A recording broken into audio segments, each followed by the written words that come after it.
रामपुर नाम का एक गांव था। वह गांव चारों तरफ हरियाली और सादगी से भरा हुआ था। उस गांव में बिरजू नाम का एक किसान रहता था। बिरजू बहुत ही मेहनती और एक ईमानदार किसान था। उसके पास एक छोटी सी जमीन थी। उसमें वह दिन रात मेहनत और लगन से काम करता था। बिरजू के पास ज्यादा धन दौलत नहीं थी, मगर उसके पास जो भी था वह उसके लिए अनमोल था।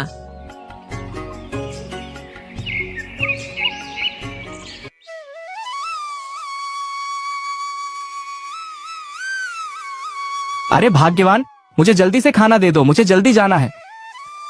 हाँ जी, मैं आपका खाना अभी निकाल देती हूँ। मगर सुनिए जी, आप इतनी जल्दी में क्यों हैं? आप तो इस तरह से परेशान हो रहे हैं जैसे कि आपको किसी खास जगह पर जाना है। भाग्यवान, मुझे आज खास जगह पर जाना ही है। आज मुझे जमींदार जी ने अपने घर पर बुलाया है। क्या आपको जमींदार जी ने बुलाया है? भला ऐसा क्या खास काम आ गया है जो उन्होंने आपको बुलाया है? पता नहीं भाग्यवान, अब तो वहां पर जाकर ही पता चलेगा कि उन्होंने मुझे क्यों बुलाया गया है। जानकी बिरजू को खाना देती है।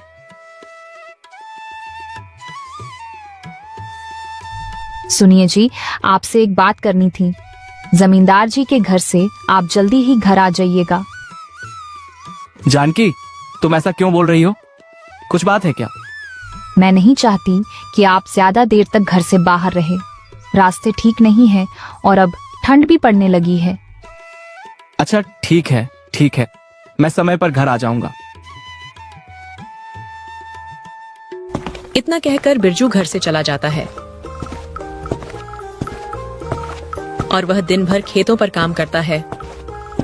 और जैसे ही शाम होती है,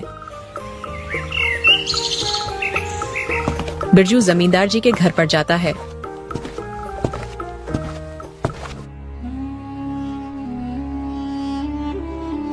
आओ आओ बिरजू, और कहो, सब कैसा चल रहा है? सब ठीक है ना? और सब काम काज कैसा चल रहा है तुम्हारा? सब बढ़िया है मालिक, बस इस बार खेती में थोड़ा ज्यादा मेहनत करनी है। सोच रहा हूँ कि इस बार ज्यादा से ज्यादा उपज हो ताकि अपने बेटे को शहर भेजकर पढ़ा सकूं। अरे बिरजू, तुम्हारे बेटे को शहर में पढ़ने के लिए तो बहुत बड़ी रकम चाहिए, पर क्या इतनी बड़ी रकम तुम्हारा छोटा सा खेत पूरा कर पाएगा? हाँ मालिक, मैं जानता हूँ, पर मैं कर भी क्या सकता हूँ। अपने खेत में दिन दुगनी रात चौगुनी मेहनत तो कर ही रहा हूँ, और देना ना देना तो सब ऊपर वाले की मर्जी पर निर्भर है। हाँ बिरजू, तुम तो सच में बहुत ही मेहनती हो। अरे मैं तो तुम्हें एक बात बताना भूल ही गया। क्या बात है मालिक, कहिए ना। मेरी गेहूं की बोरियां शहर पहुंचानी है।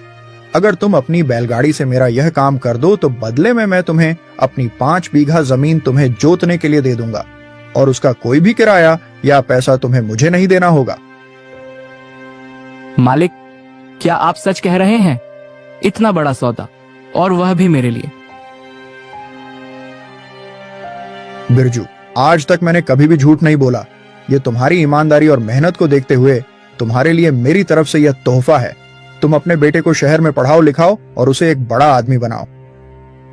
मैं आपकी यह बोरियां जरूर शहर पहुंचाऊंगा, और आपकी जमीन में मैं इस बार ऐसी मेहनत करूंगा कि आपकी फसल दोगुनी होगी। आपका यह एहसान मैं कभी नहीं भूलूंगा। इतना कहकर बिरजू वहां से अपने घर को चला जाता है।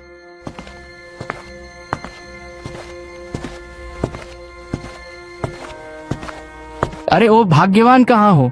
जरा सुनो तो। तभी वहां पर जानकी आती है।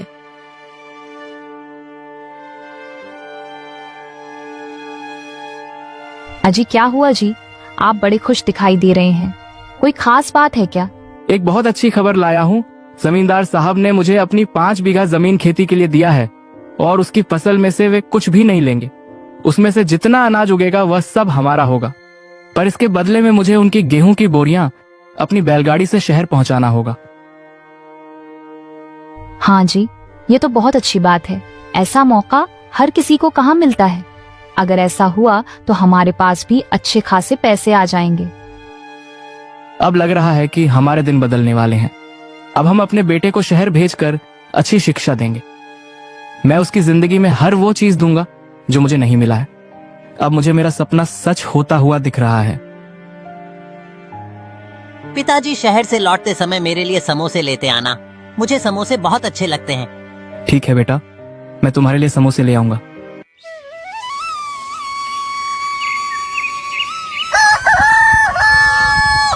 अगले दिन बिरजू घर से जल्दी निकल जाता है और जमींदार जी के यहाँ जाता है और वहाँ से बोरियां अपनी बैलगाड़ी में रखकर शहर के लिए निकल जाता है। बोरियां लेकर बिरजू शहर किशन लाल के यहाँ पहुँचता है। तब किशन लाल बिरजू से कहा है, अरे बिरजू, तुम्हारा यहाँ शहर में कैसे आना हुआ? तुम यहाँ क्या कर रहे हो?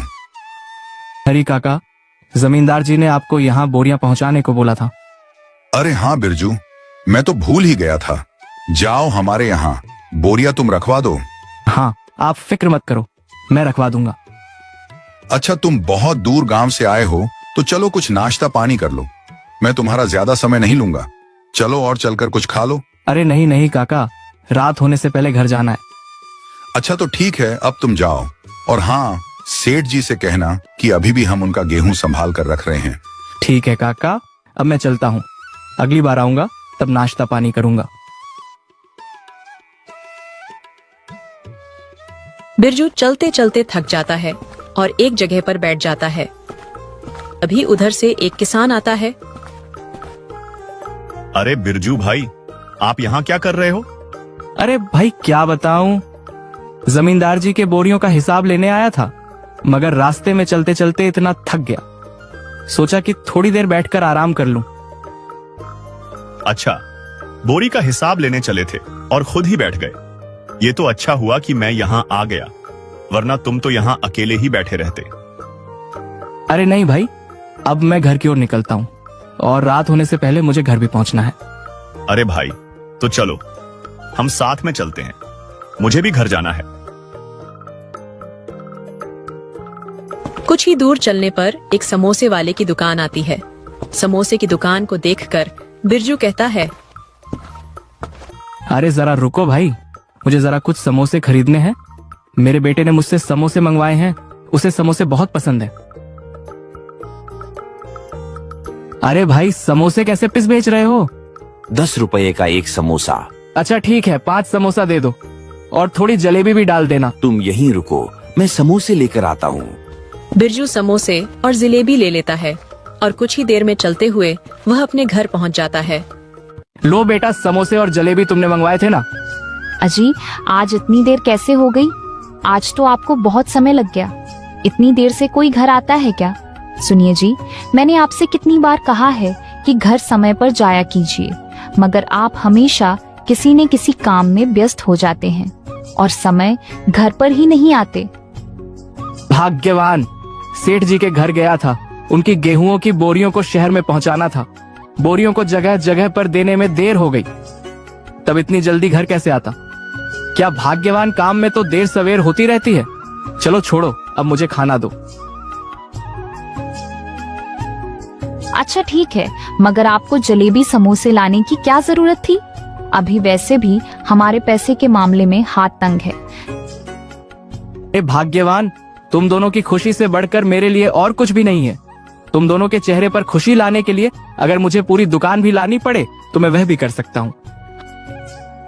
चलिए बस अब रहने दीजिए, बातें बनाना तो कोई आपसे सीखे। आइए अब सब मिलकर खाना खा लेते हैं। पूरा परिवार मिलकर जलेबी समोसे खाकर सो जाते हैं। बिरजू दिन रात एक करके खेत पर काम करता है और बहुत ही कम समय में अच्छी फसल उगा लेता है। बिरजू के पड़ोसी को ये सब देखकर बहुत जलन होती है।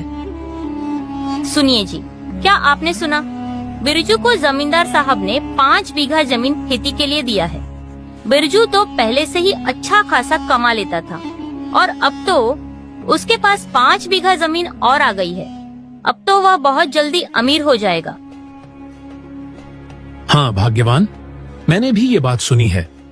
सच कहूं तो मुझे भी उसकी खुशी देखी नहीं जाती। हर बार हर चीज बिरजू के ही किस्मत में क्यों आता है? जो भी हो, हम कर भी क्या सकते हैं। अच्छा, अभी उसकी फसल तैयार होने दीजिए और तब हम देखेंगे कि आगे क्या करना है। उसी समय हम कोई कदम उठाएंगे। अभी कुछ भी करने का कोई फायदा नहीं होगा। भाग्यवान, तुम ठीक ही कह रही हो, मगर बिरजू बहुत ही तेज इंसान है। उसे धोखा देना इतना आसान बात नहीं है। हमें कोई ना कोई ऐसा तरीका निकालना होगा जिससे कि सांप भी मर जाए और लाठी भी ना टूटे, हमारा काम भी हो जाए और उसे पता भी ना चले। मुझे सब पता है जी, आप चिंता मत करो। जब उसकी फसल पककर तैयार होगी तब हम देखेंगे क्या करना है। ठीक है भाग्यवान, अब मैं अच्छी तरह से समझ गया हूँ। असली खेल तो तब शुरू होगा जब उसकी फसल पककर तैयार होगी। तब देखना हम बिरजू को कैसे सबक सिखाते हैं। अब मैं भी चुप नहीं बैठूंगा, समय आने दो। और लगन से अपने खेतों में काम करता है। अच्छी फसल उगाने के लिए वह अपना जी जान लगाकर मेहनत करता है। उसकी मेहनत का पसीना यह गवाही दे रहा था कि उसकी फसल कितनी अच्छी होने वाली है। ऐसे ही कुछ समय बीत जाता है और बिरजू की फसल पककर तैयार हो जाती है। सुनिए जी, बिरजू की फसल पककर तैयार हो गई है। यही सही समय है, हमें कोई ना कोई कदम उठाना होगा। अरे हाँ भाग्यवान, इस बार तो उसे हमें अच्छा सबक सिखाना होगा, मगर मुझे समझ में नहीं आ रहा कि हम उसकी फसल को कैसे बर्बाद करें। इस बार तो हम उसे ऐसा सबक सिखाएंगे कि वह दोबारा फिर उठने की कोशिश नहीं करेगा। सुनिए जी, आप बहुत सारे जानवरों को उसके खेत में छोड़ दीजिए। वह सारे जानवर उसके खेत को बर्बाद कर देंगे और जानवरों के चले जाने के बाद कुछ दवा का भी फसलों पर छिड़काव कर दीजिए, जिससे उसकी फसल पूरी तरह बर्बाद हो जाएगी और हम अपने मकसद में कामयाब हो जाएंगे। फसल के बर्बाद होने का नुकसान बिरजू सह नहीं पाएगा और जमींदार को मजबूरन उसका खेत लेना पड़ेगा। यही मौका है बिरजू को पूरी तरह से बर्बाद करने का। ठीक है भाग्यवान, मैं पूरी तैयारी के साथ जाऊंगा और उसकी फसल बर्बाद करके ही आऊंगा। मगर भाग्यवान, मुझे ऐसा करते किसी ने देख लिया तो मुझे थोड़ा डर भी लग रहा है। उसके बाद बिरजू का पड़ोसी सुखीलाल बिरजू के खेत पर बहुत सारे जानवरों को लेकर जाता है और उसके खेत में छोड़ देता है। और आप खुद एक पेड़ के नीचे छिपकर यह सब देख रहा होता है। जब सारे जानवर चले जाते हैं तब सुखीलाल फिर से आता है और फसल पर दवा का छिड़काव कर देता है, जिससे बिरजू की फसल पूरी तरह बर्बाद हो जाती है।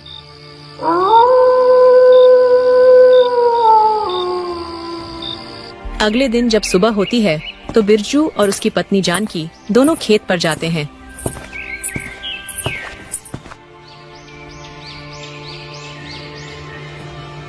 देखिए जी, हमारी फसल तो पूरी तरह से बर्बाद हो गई है। आखिर ऐसा कैसे हो गया? अब हम क्या करेंगे?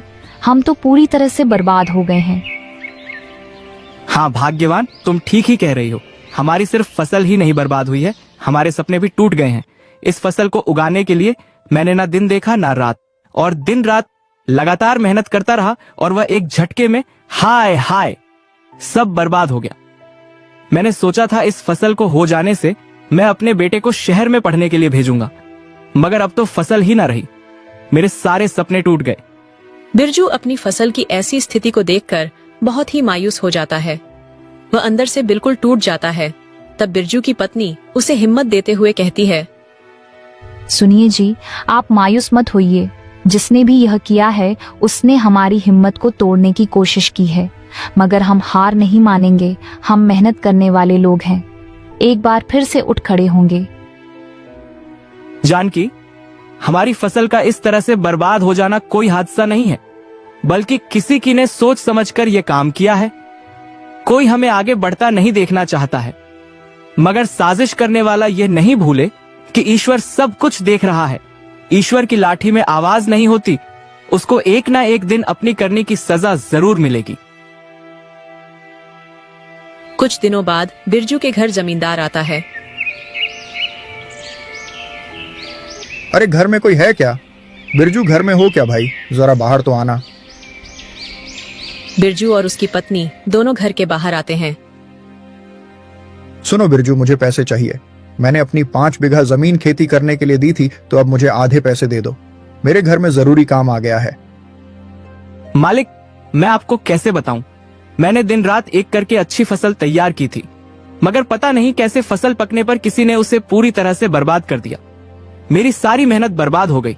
मेरे पास कुछ भी नहीं बचा मालिक। देखो बिरजू, मेरे साथ झूठ बोलने की कोशिश मत करना। ये सारी बहानेबाजी मेरे साथ नहीं चलेगी। मैंने तुम्हें खेती के लिए इतनी बड़ी जमीन दी थी और अब तुम पैसे देने का समय आया तो झूठ बोल रहे हो।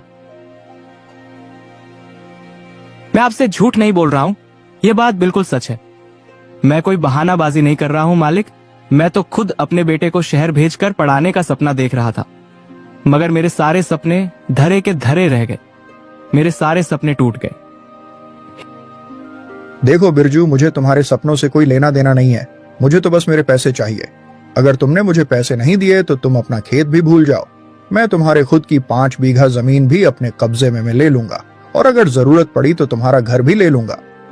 जमींदार बिरजू का घर और जमीन दोनों अपने कब्जे में ले लेता है। बेघर हो जाने के बाद बिरजू अपने बीवी बच्चों को लेकर शहर की ओर चल देता है।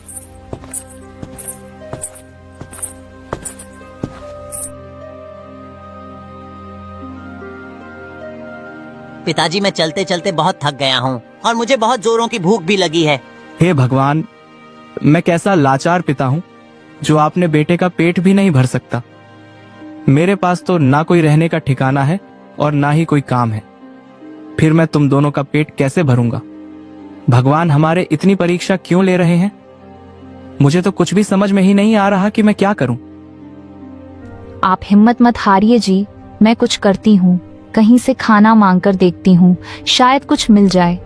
जानकी एक घर की तरफ जाती है और घर के सामने खड़े होकर आवाज देती है, सुनिए, घर में कोई है क्या? तभी घर के अंदर से एक औरत बाहर आती है। सुनिए बहन जी, क्या आपका पास थोड़ा खाना मिलेगा? मेरा बच्चा बहुत ही भूखा है, थोड़ा सा खाना दे दीजिए, मेरी मदद कीजिए। आपका बहुत बड़ा एहसान होगा मुझ पर। अब तो घर में खाना बचा ही नहीं है। सभी लोगों ने खाना खा लिया है और खाना खत्म हो चुका है।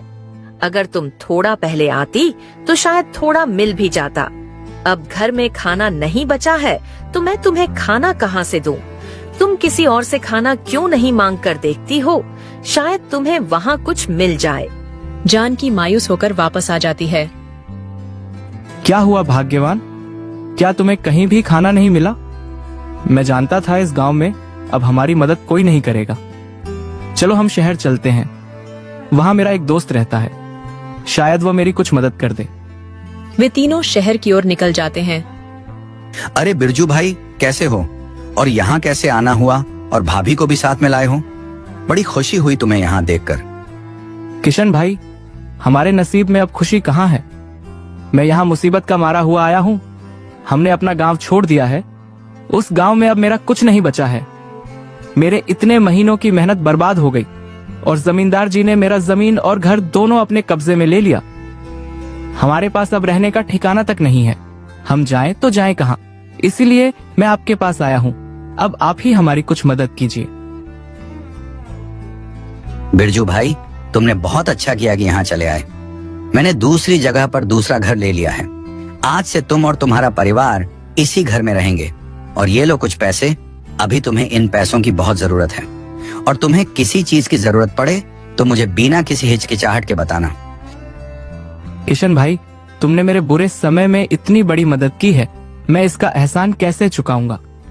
बिरजू भाई, असली दोस्त वही होता है जो बुरे समय में तुम्हारे साथ खड़ा हो। और तुमने तो अपनी दोस्ती और ईमानदारी से हमेशा अपनी दोस्ती का फर्ज निभाया है। इसलिए अब मेरा भी फर्ज बनता है कि मैं तुम्हारे बुरे समय में तुम्हारी मदद करूं। ये घर तुम्हारा है। किशन भाई, आप हमारे लिए किसी भगवान से कम नहीं हैं। जब सब लोगों ने हमसे मुंह फेर लिया, तब आपने हमें सहारा दिया। मैं और मेरा परिवार तुम्हारा ही एहसान कभी नहीं भूलूंगा। अच्छा तो ठीक है बिरजू भाई, अब मैं चलता हूँ। उन्हें रहने के लिए घर तो मिल जाता है, मगर शहर में वे रहकर खाएंगे क्या और करेंगे क्या, ये उनके सामने सबसे बड़ी समस्या बन चुकी थी।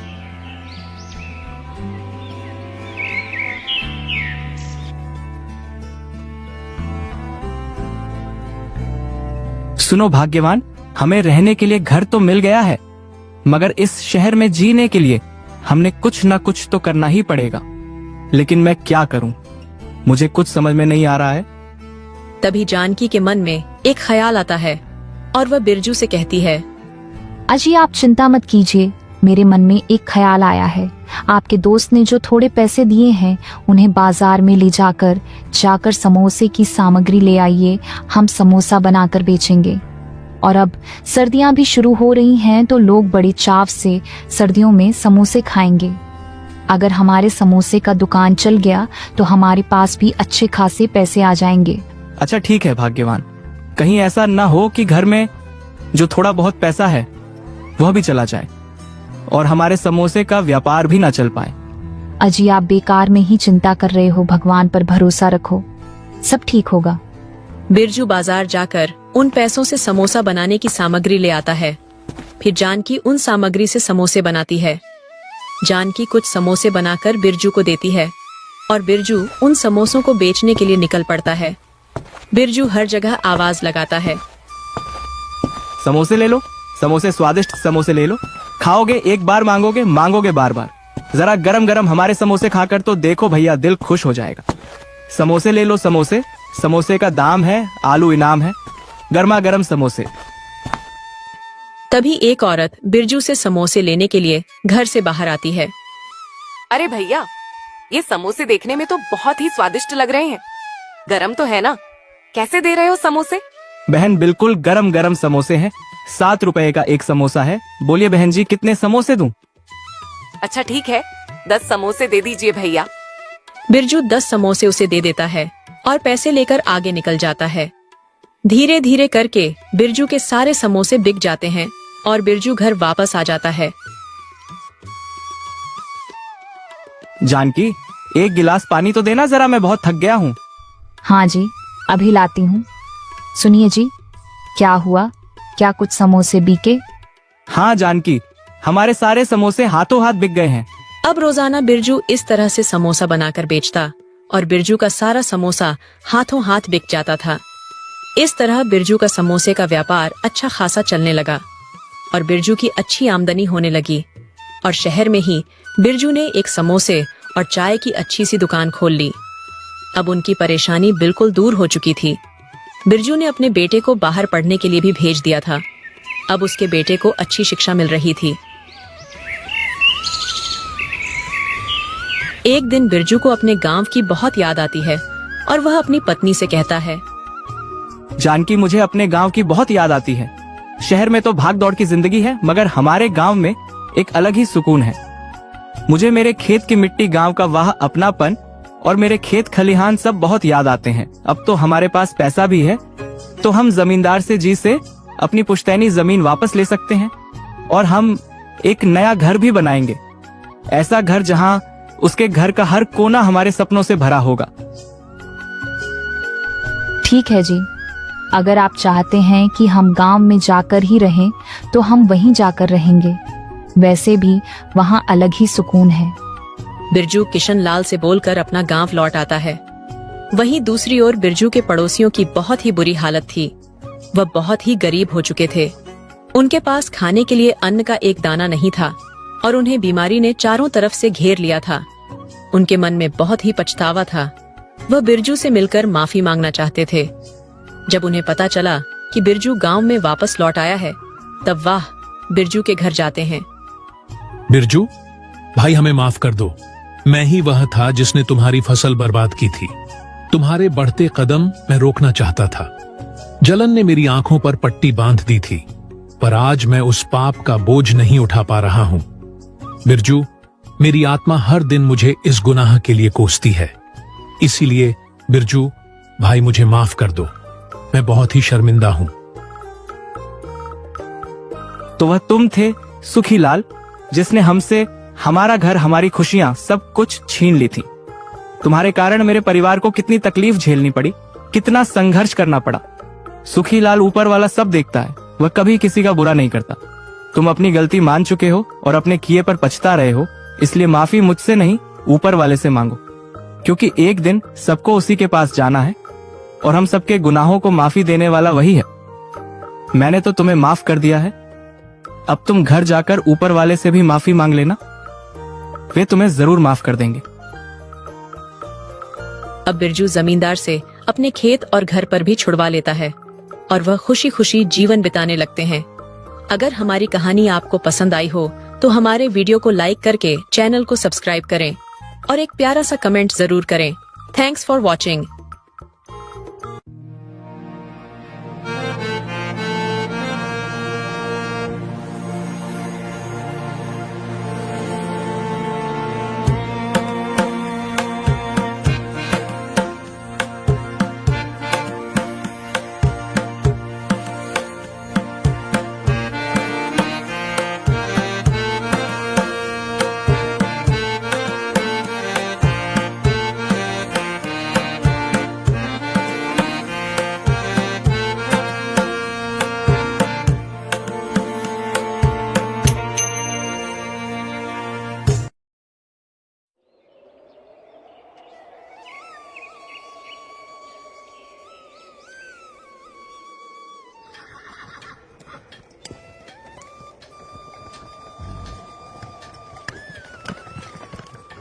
एक समय की बात है, उदयपुर गांव में बहुत कड़ाके की ठंड पड़ रही थी। पूष का महीना था और ठंड अपनी चरम सीमा पर थी। उसी गांव में राजू अपने छोटे से परिवार के साथ रहता था। राजू अपने गांव में ही मोची का काम करता था। इस बार उदयपुर गांव में ठंड बहुत ज्यादा पड़ रही थी। राजू का परिवार बहुत गरीब था। उनके पास ठंड में ओढ़ने के लिए ना तो कंबल थी और ना ही पहनने के लिए स्वेटर।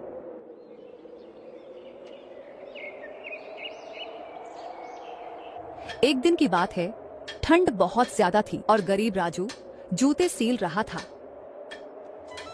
तभी एक ग्राहक उसके पास आता है और कहता है, राम राम। ऐसी कड़ाके की ठंड में भी फटी पुरानी कमीज पहनकर बैठा है ये। क्यों भाई, तुझे ठंड नहीं लगती क्या?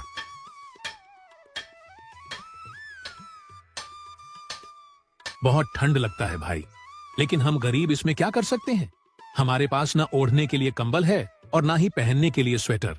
ऐसे में अगर हम ठंड की परवाह करेंगे तो खाएंगे क्या? जूता ऊता सिलवाना है तो बोलो भाई।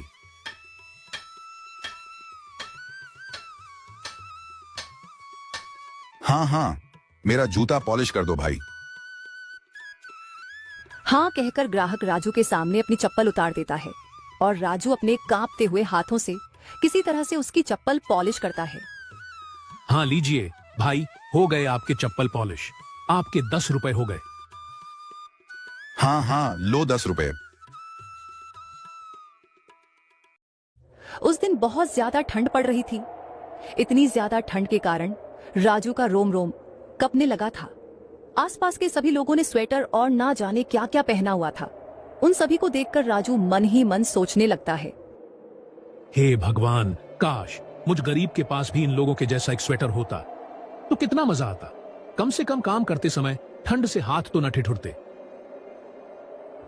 ठंड बढ़ती ही जा रही थी और ठंड बढ़ने के कारण राजू की कपकपी भी बढ़ रही थी। अरे बाप रे, हे भगवान, लगता है ये ठंड तो आज मेरी जान लेकर ही मानेगी। हाथ भी नहीं उठ रहे हैं। तभी राजू की नजर थोड़ी आगे जाती है तो वह देखता है कि कुछ लोग एक साथ बैठकर लकड़ियां में आग जलाकर सेक रहे हैं। ये सब देख के राजू मन ही मन खुश हो जाता है। अरे वाह, आग! राजू बेटा, अगर जिंदा रहना चाहता है तो भाग जल्दी से, वरना आज तुझे पर लोग जाने से कोई नहीं बचा सकता। भाग राजू, भाग। हाँ हाँ। इतना कहकर राजू भागकर आग के पास जाकर कांपता हुआ खड़ा हो जाता है। अरे वाह, अब आई जान में जान। अब इस आग के पास से बिल्कुल भी नहीं हटूंगा। अरे अगर यहाँ खड़ा रहेगा तो काम कौन करेगा राजू? कोई गरम कंबल या स्वेटर काहे नहीं खरीद लेता? गरम कंबल और स्वेटर की बात सुनकर राजू उदास होकर कहता है, अरे चुन्नीलाल, इस धंधे की कमाई से हमारे खाने को भी नहीं जुट पाता, तो गरम स्वेटर या कंबल कैसे खरीदूं भाई? फिर उसी शाम राजू खाली हाथ घर पहुंचता है और उसकी पत्नी राधा उसे कहती है, अजी आ गए आप, लाइए मुझे कुछ पैसे दे दीजिए। घर में आटा चावल कुछ भी नहीं है, सब खत्म हो गया है। राधा ये सब कह ही रही है, तभी उसका 6 साल का बेटा छोटू आता है और राजू से कहता है, पापा पापा, मुझसे ये ठंडी बर्दाश्त नहीं होती, मुझे स्वेटर दिला दो ना, मुझे बहुत ठंड लग रही है। अपने छोटे से बेटे की ये बात सुनकर राजू की आंखों में आंसू आ जाते हैं और वह कहता है, इस जानलेवा ठंड में काम पर जाऊं तब तो पैसे आएंगे, लेकिन इतनी पतली सी कमीज पहनकर इतनी ठंड में मैं काम कैसे करूं राधा? राजू की बातें सुनकर राधा की भी आंखें भर आती हैं और वह अपनी गरीबी पर रोते हुए कहती है, हाँ, ठंड तो हम गरीबों पर कहर बनकर बरस रही है। न जरा सी गर्मी मिल पाती है और न शरीर पर गर्म कपड़े। भगवान ऐसी गरीबी किसी को न दे। छोटू और राधा को इस तरह से रोते देख राजू को और जाने कहां से हिम्मत मिलती है और उन्हें हिम्मत बांधते हुए कहता है, क्या राधा, तुम रो क्यों रही हो? देखना, कल से मैं ठंड की बिल्कुल भी परवाह नहीं करूंगा। खूब कमाई करके लाऊंगा, खूब। और सुन छोटू, तुझे मैं बहुत जल्दी एक नया स्वेटर दिलाऊंगा।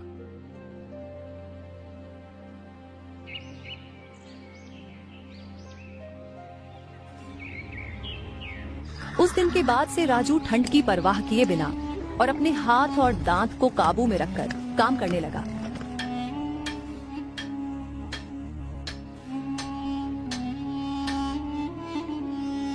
हे भगवान, चाहे तो मेरी जान ही क्यों ना ले ले, लेकिन जब तक मैं छोटू और राधा के लिए गर्म कपड़े नहीं ले लेता, मैं ऐसे ही काम करता रहूंगा। इस तरह से कई दिन बीत जाते हैं और एक दिन राधा सोचती है, कुछ भी हो, अब मुझे उनके लिए एक स्वेटर खरीदना ही होगा। हम तो जैसे तैसे घर में रहकर ठंड से बच भी जाते हैं, लेकिन वह दिन भर ठंड से ठिठुरते रहते हैं। राधा ये सब सोच ही रही थी कि तभी गली में एक स्वेटर बेचने वाला आ जाता है। राधिका उसके पास जाती है और उसे कहती है, भैया, मुझे एक स्वेटर चाहिए, कोई सस्ता सा स्वेटर दिखा दीजिए। कोई भी स्वेटर देख लो, सारा 300 रुपए का है। 300 रुपए? पर मेरे पास तो मात्र 50 रुपए ही हैं भैया। जैसी ही ये राधा कहती है, स्वेटर वाले को यह सब सुनकर बहुत गुस्सा आता है और वो राधा से कहता है, अरे भाई, तुम कंगाल हो तो कटोरा लेकर भीख क्यों नहीं मांगती? स्वेटर पहनने की औकात नहीं है तुम्हारी। तुम भिखारियों के पास पैसे नहीं होते तो क्यों चले आते हो मुंह उठाकर? चलो हटो अब मेरे रास्ते से, बेकार में ही इतना समय बर्बाद कर दिया मेरा, मनहूस कह के। स्वेटर वाला इतना कहकर वहां से चला जाता है और राधा को ये सब सुनकर बहुत बुरा लगता है और चुपचाप वहीं खड़ी रहती है।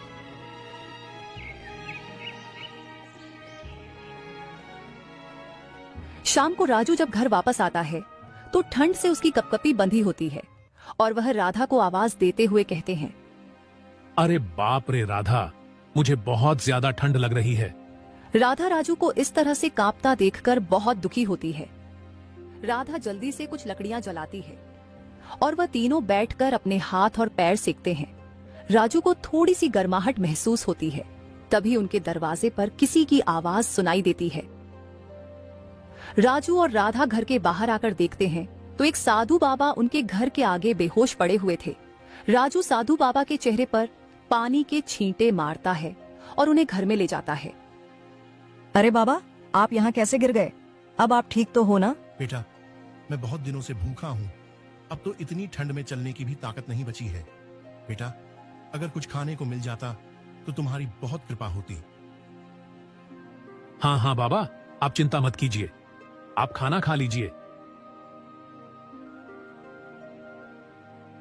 राधा और राजू के पास एक ही फटी हुई कंबल थी जिसे उन्होंने साधु महाराज को दे दिया था, जिस कारण उन्हें ठंड से नींद नहीं आ रही थी। क्या बात है, आप बहुत उदास दिख रहे हैं। अरे राधा, कैसे होगा अब? मैं क्या करूं, मुझे कुछ समझ में नहीं आ रहा है। इतने ग्राहक भी नहीं आते हैं मेरे पास जिसे हमारा गुजारा हो सके इस ठंड में। मैं तो इतना लाचार हूं कि अपने बेटे को एक स्वेटर भी नहीं दिला सकता। ऐसा क्या कर राजू की आंखों में आंसू आ जाते हैं। अजी, आप हिम्मत मत हारिए, भगवान हमारी भी एक ना एक दिन जरूर सुनेंगे। राजू और राधा की ये सारी बातें साधु महाराज के कानून तक पहुंच रही थी। जैसे तैसे ठंड भरी रात निकल जाती है और अगली सुबह हल्की सी धूप निकलती है। अच्छा बेटा, अब मैं चलता हूँ। तुम लोगों ने मेरी बहुत मदद की। अरे बाबा, आप कैसी बातें कर रहे हैं? आपकी मदद करना हमारा फर्ज था, हमने तो बस वही किया है। एक बात याद रखना बेटा, हर रात के बाद एक सुबह होती है।